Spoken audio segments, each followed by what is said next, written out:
Well, spiritual activism is about the spiritual underpinning of activism for social, environmental, and sometimes religious change.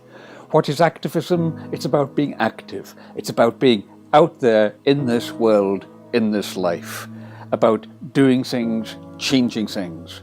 Why does it need a spiritual basis? Because you've got to ask what a human being is. And if it is the case that we are profoundly interconnected in the engagement we have with others, then we have to give consideration to the psychological and perhaps even mystical aspects of what we are and the way in which that can resource activism, often in very difficult and wearing situations.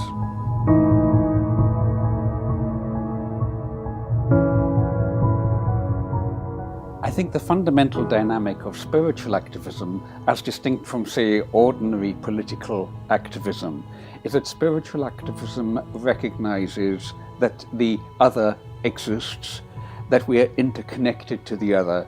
And so, although we might push the other with one hand in the course of opposing oppressive actions by the other, there's also an obligation of care to the other. There's an obligation to have one hand held further behind so that if the other falls, they're not going to hurt themselves. And therefore, there is an intrinsic dynamic of seeking all-round redemption. Paulo Freire said in Pedagogy of the Oppressed that we'll only become truly free if we also seek the freedom of the oppressor as well as the oppressed. We've got to change the whole thing, otherwise we'll be forever at it.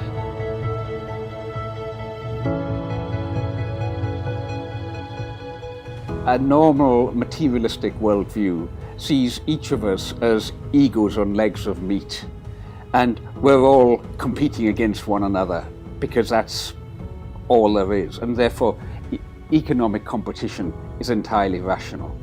But a spiritual understanding sees that at the level of the deep self we are profoundly interconnected, like islands under the sea. Therefore, cooperation is what is intrinsic.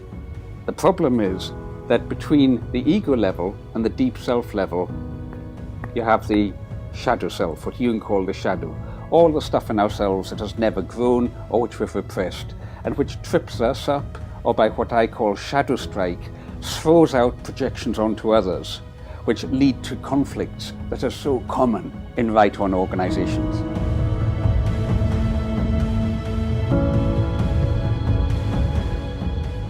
I would hope that the purpose of spiritual activism, as Matt Carmichael and I have conceived it, is to open up fresh channels of consciousness in people's minds, to deepen people's vision, to deepen their understanding of themselves and how that interacts with the issues with which they are engaged, so that they can hone themselves to be more effective in the long run.